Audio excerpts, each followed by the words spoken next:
Seorang veteran perang sedang berjalan kembali ke kampung halamannya, namun saat ia melewati sebuah kota kecil, ia melanggar hukum setempat yang melarang mengabaikan pertanyaan.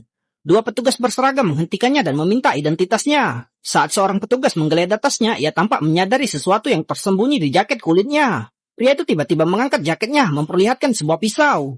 Kedua petugas itu pun panik. Pria itu mengatakan ia memiliki izin kepemilikan pisau, tapi kedua petugas itu tetap menuntutnya untuk menyerahkan pisau tersebut. Tanpa banyak penjelasan, mereka memborgol pria itu. Melihat tidak ada orang di sekitar, seorang petugas memukulnya dengan tongkat, tapi pria itu dengan mudah menghindar dengan kelincahan yang luar biasa. Petugas itu menyerang lagi dan pria itu hanya bergeser. Tak dapat menandingi, petugas itu mengeluarkan pistol dan memaksa pria itu masuk ke dalam kendaraan mereka. Tepat saat itu, pria gemuk itu mengayunkan tongkat ke punggung pria itu. Pria itu diam saja, menatapnya dengan tatapan mematikan. Kedua pria ini tanpa menyadari konsekuensi berdarah yang akan mereka hadapi atas tindakan mereka, membawa barang-barang milik pria itu ke kantor polisi. Ini lebih seperti tempat persembunyian bandit daripada kantor polisi yang sengaja mengganggu ketertiban umum untuk mengumpulkan uang keamanan, lalu menyuap penjahat untuk melakukan aksinya. Pada saat itu, seorang pemimpin regu memasuki sel dan bertanya kepada pria itu mengapa ia tidak menjawab pertanyaannya. Pria itu tidak menjawab, jadi polisi itu memukulnya dengan tongkat, tapi pria itu hanya mengerang pelan. Hal ini memicu nafsu polisi itu, ia mengarahkan tongkat itu ke wajah pria itu.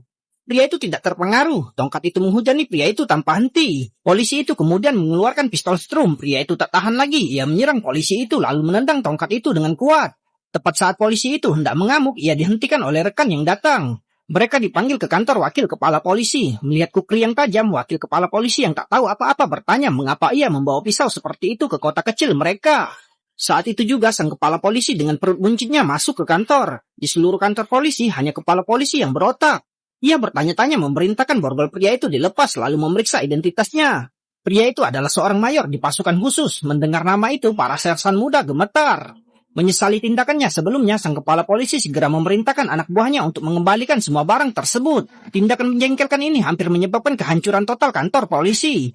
Pria itu keluar dari kantornya dan disambut oleh seorang wanita muda yang cantik. Ia seolah-olah pernah melihatnya di suatu tempat sebelumnya. Tak lama setelah melangkah keluar pintu, pria itu tiba-tiba teringat ia meninggalkan pemutar MP3-nya. Ia tidak boleh kehilangan harta karun ini. Itu adalah alat andalannya untuk menghiburnya. Ia langsung masuk ke kantor dan melihat direktur melakukan sesuatu yang cabul kepada wanita yang tadi. Melihatnya berdiri tak bergerak di sudut, pria itu berdiri tak bergerak. Ia mengambil pemutar MP3-nya dan mencabutnya. Direktur itu tidak menunjukkan penyesalan dan terus berteriak padanya untuk minggir. Pria itu mencengkram jari direktur dan langsung memukul lehernya. Pukulan itu membawa daya ledak setidaknya puluhan kilogram dan pria kekar itu roboh tak berdaya. Ia kemudian menampar dahi direktur dan direktur itu pun jatuh tak mampu bangun. Ia meraih asbak mencabut kabel telepon. Dengan tenang ia menarik wanita itu keluar dari kantor seolah-olah tidak terjadi apa-apa. Salah satu petugas mencoba masuk untuk memeriksa, tapi pria itu mengeluarkan asbak dari sakunya dan membantingnya ke polisi itu begitu ia membuka pintu. Melihat pria itu dengan kabel telepon terlilit di tangannya, petugas polisi mengeluarkan senjata untuk menghentikannya, tapi terjatuh karena kabel telepon yang terayun. Petugas yang tersisa segera ditangani. Para polisi muda ini bukan tandingan pasukan khusus. Sebelum pergi, ia bahkan membongkar senjata polisi, lalu meraih tangan wanita itu dan mencoba menariknya keluar. Namun mereka tidak tahu di mana pintu belakang dan tanpa sengaja masuk ke ruang istirahat kantor polisi. Mereka adalah petugas polisi yang telah membuatnya repot. Ia mendorong wanita itu keluar, berniat memberi pelajaran kepada para bajingan ini. Inilah lokasi sebenarnya dari serangan yang menghancurkan. Mereka bahkan tidak mampu bertahan satu ronde pun. Petugas lain yang tidak berpengalaman melihat kekacauan itu, mencoba untuk campur tangan, tapi pria itu menangkapnya dan memutarnya. Lalu mereka melanjutkan pergi. Di tangga mereka bertemu dengan wakil kepala polisi. Sebelum ia sempat memahami apa yang terjadi, pria itu memberi pukulan telak meninju dahinya. Ia terus mengamuk dan tak seorang pun mampu menahan pria itu. Melangkah keluar, ia dengan sopan menyalakan sebatang rokok untuk seorang polisi dan memberinya korek api milik kepala polisi. Air mata masih menggenang di mata wanita itu. Berjalan di sepanjang jalan, wanita itu gelisah. Ia tahu ia telah melakukan pelanggaran berat dan jika tertangkap, para monster ini akan membuatnya berharap mati saja. Ia menyuruh pria itu segera meninggalkan kota dan tidak mengkhawatirkannya. Sementara itu, pemimpin regu yang telah tersadar kembali segera memanggil rekan-rekannya untuk mengeluarkan surat perintah penangkapan. Pria itu tidak ingin melibatkan wanita itu lebih jauh. Melihat seorang polisi bergegas ke arahnya, ia mendorongnya hingga jatuh. Dengan mobil-mobil polisi mengejar di belakangnya, ia tidak punya pilihan selain memacu kendaraannya. Mobil-mobil polisi membuntutinya dari dekat, siap menyerang. Mereka menembaki pria itu tanpa pandang bulu. Pria itu terus mengelak memanfaatkan kesempatan itu dan bergeser ke jalan samping. Polisi mengejar tanpa henti, tapi akurasi tembakan mereka sangat buruk. Setiap tembakan meleset. Pria itu menerjang lereng, melepaskan diri dari sepeda motor di udara dan bergegas menuju bulldozer. Kapten kehabisan peluru lalu mengeluarkan pistolnya dan pistol itu pun kehabisan amunisi, tak satu pun tembakan yang mengenai sasaran. Tepat saat dia hendak kembali ke mobilnya dan melarikan diri, bulldozer yang melaju kencang menghantam kap mobil.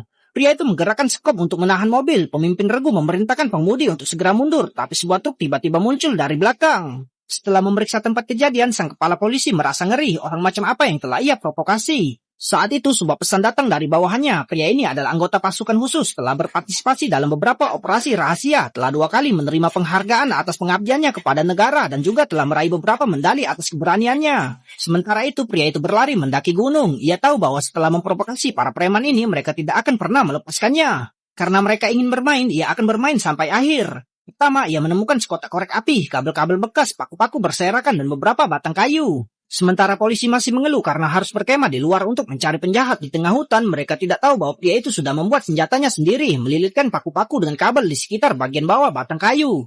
Ia menempatkan di berbagai lokasi. Kemudian ia menemukan sebuah gubuk kecil dan mencari perlengkapan yang bisa digunakan, termasuk lembaran logam bundar dan lorong rahasia. Setelah melakukan semua ini, ia mengeluarkan MP3-nya dan menunggu musuh terpancing. Beberapa saat yang lalu, pria itu terlibat perkelahian memperebutkan seorang wanita cantik, mengobrak-abrik seluruh kantor polisi dan bahkan menewaskan 2 petugas yang mengejarnya. Untuk menutupinya, kantor polisi mendirikan kemah di dekat hutan dan bahkan berencana mendatangkan anjing militer dan sebuah helikopter. Namun mereka tidak berani memanggil pasukan khusus karena khawatir skandal mereka akan terbongkar. Tanpa mereka sadari, pria itu telah mengawasi setiap gerakan mereka, merencanakan rute serangan dan menyusun rencana pertempuran. Malam itu 2 petugas yang terlalu percaya diri memutuskan untuk bertindak sendiri, melancarkan serangan malam hari untuk menangkap pria itu dengan cepat. Saat melewati pepohonan, mereka melihat api di depan. Mereka tidak menyangka akan menemukan target mereka dengan mudah.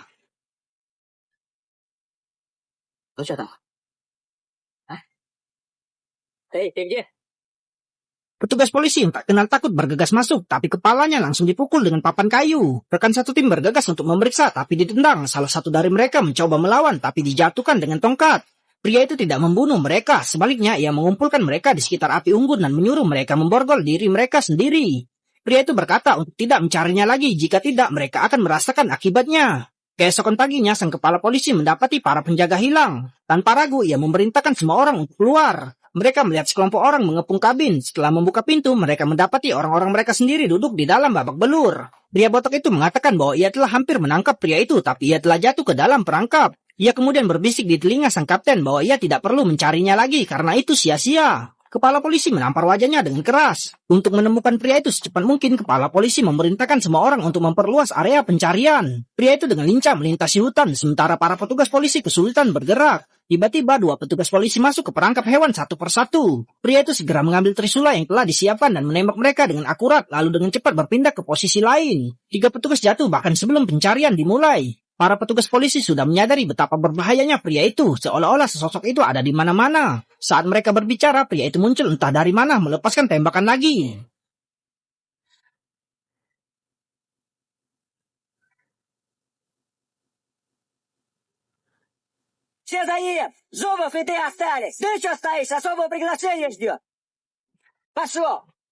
Melihat targetnya, kepala polisi segera memimpin timnya untuk mengejar. Pria itu adalah seorang ahli perang gerilya, hutan bagaikan tanah datar baginya.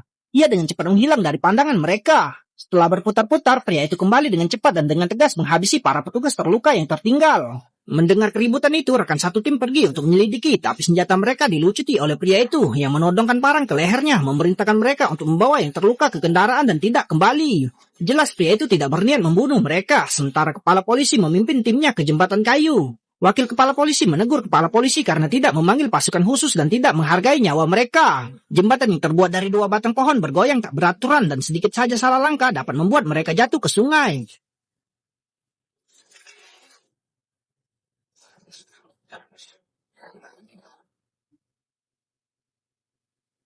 Tembakan beruntun gagal mengenai pria itu. Kelompok itu bermain petak umpet di hutan. Wakil kepala polisi yang tidak terlalu gesit maju lebih dulu. Kepala polisi yang sekarang lebih pintar memutuskan untuk menunggunya memakan umpan. Pria itu berlari ke dalam hutan dan kepala polisi tiba-tiba muncul di hadapannya. Saat ia menembak, peluru itu mengenainya dan ia terpaksa melarikan diri di tempat kejadian, menahan rasa sakit yang luar biasa. Kepala polisi juga bermandikan keringat dingin. Ia hampir menemui ajalnya sebelum waktunya. Melihat bom di atasnya, ia dengan hati-hati melangkahi tongkat kayu itu. Namun ia tidak menyangka pria itu tidak pergi jauh, ia tepat di belakangnya. Lantas bagaimana kelanjutannya tetap di Snack Video bikin